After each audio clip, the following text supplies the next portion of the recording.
Suffering its deadliest conflict and biggest refugee crisis since the Second World War, Europe is trying to grapple with a new security environment amid Russia's attack on Ukraine. The EU took a bold step just over a week ago by ratifying a common European defense policy that is being dubbed the Strategic Compass. The 47-page blueprint begins with a clear warning. Russia's war of aggression constitutes a tectonic shift in European history. It added that the European Union is more united than ever in the face of Russia's unprovoked and unjustified military aggression against Ukraine. Described as a turning point by EU officials, the new doctrine will allow for the rapid deployment of up to 5,000 troops, regular military exercises, and substantial increases to defense budgets.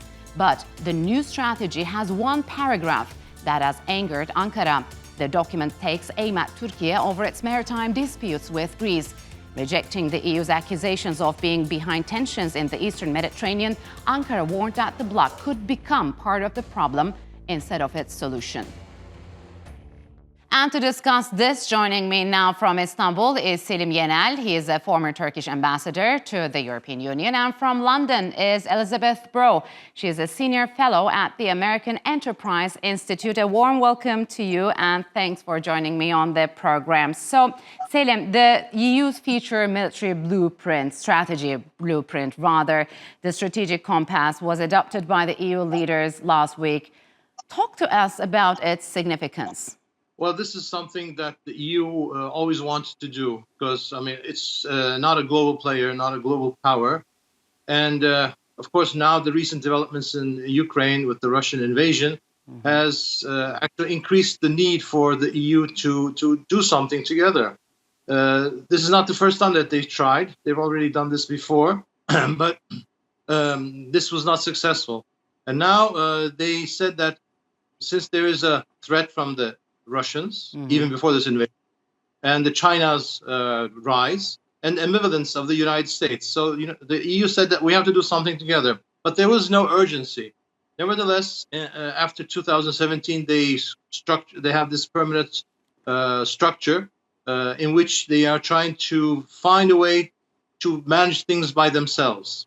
And they said that they will have this strategic compass by March 2022. Yes. Nevertheless, it's too early. I mean, now that things have changed, maybe they did it too quick. But I guess the reason for why they did it was the French elections, and Macron wanted something to show that the EU could unite on these issues. So that's why maybe it was too haphazardly, done. Yeah. So, Elisabeth, this new doctrine will allow for the rapid deployment of 5,000 troops and military exercises, as well as substantial increase to the defense budgets. How ambitious, you think, is this action plan, and is it viable at this point?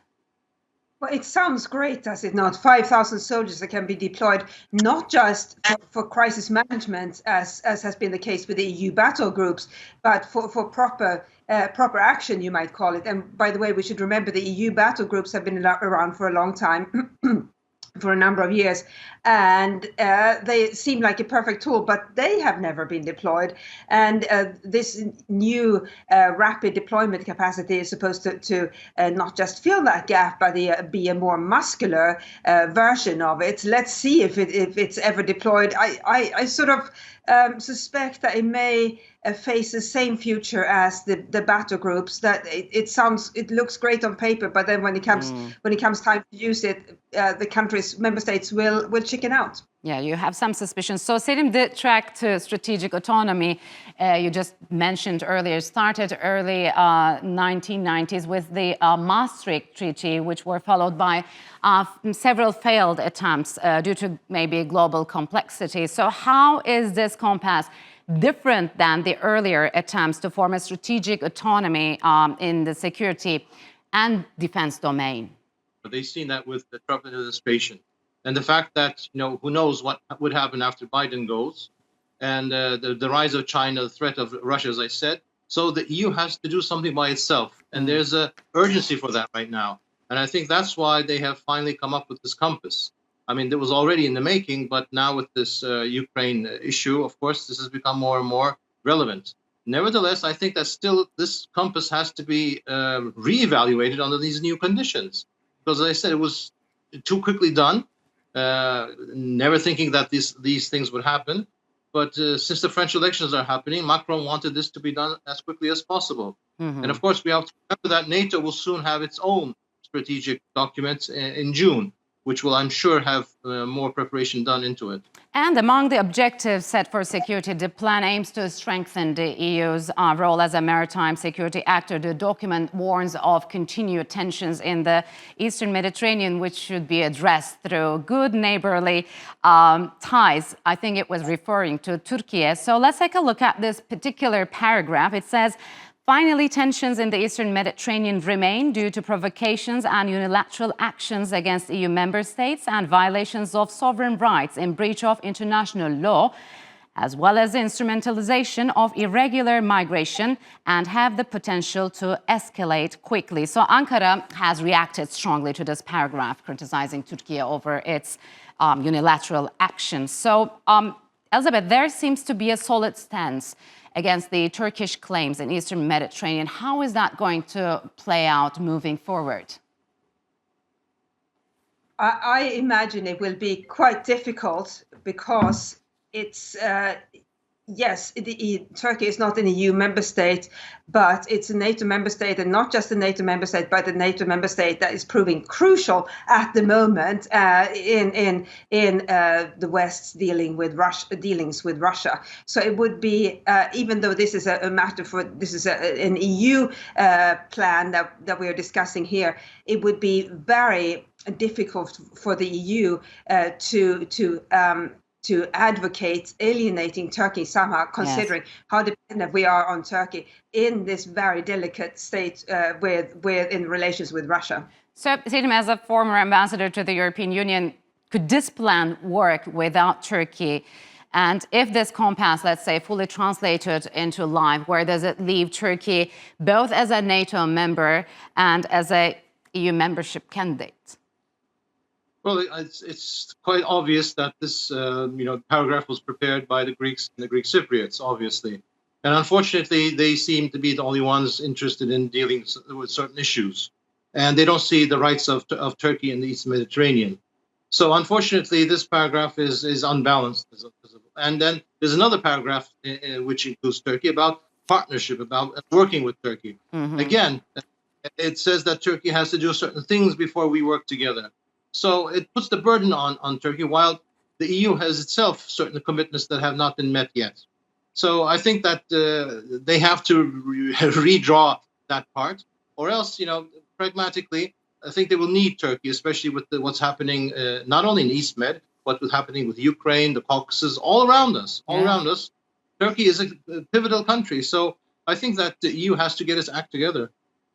So, Elisabeth, the bloc says the new structure will complement NATO. How is that going to play out if the two would act in coordination? How would this make this new strategic compass different than NATO?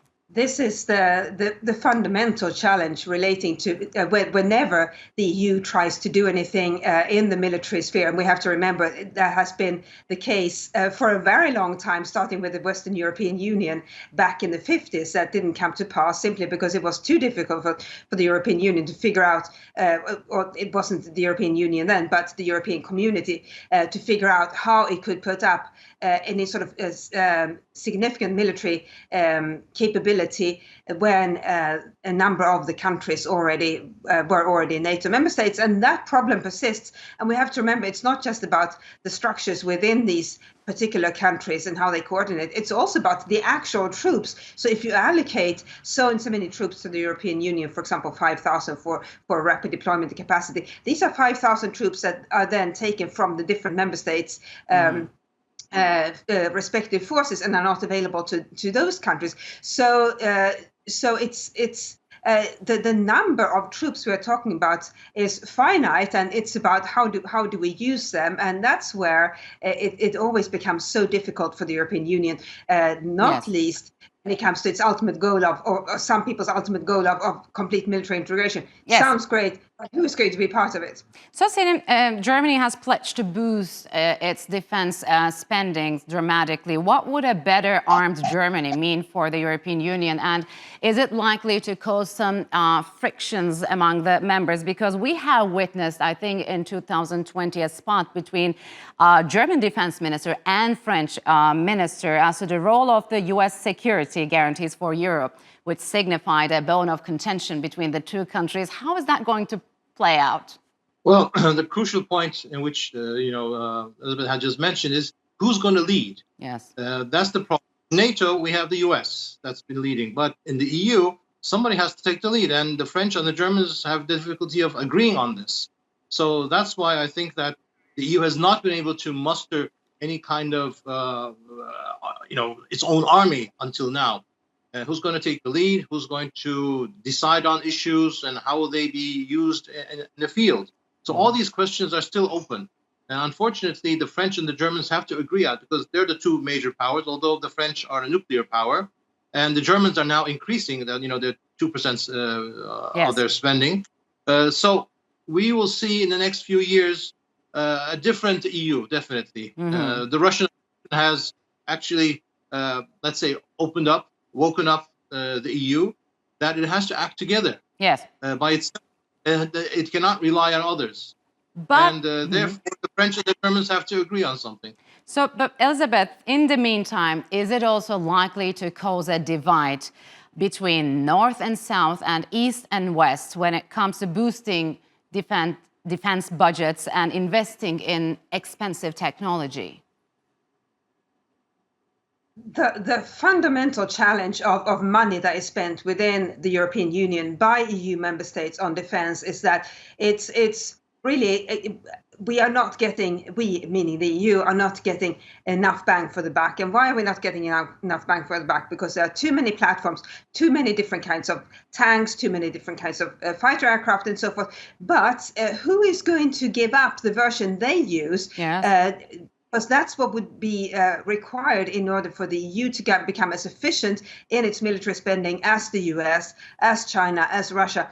And who will be the countries that will give up, but that will sacrifice their defense industry and sacrifice their platforms in order for the EU to become more cohesive in how it spends its money and then get more bang for the buck? Nobody wants to be that country. Elisabeth and Selim, unfortunately, we'll have to leave it here. Thank you very much for joining me on Straight Talk.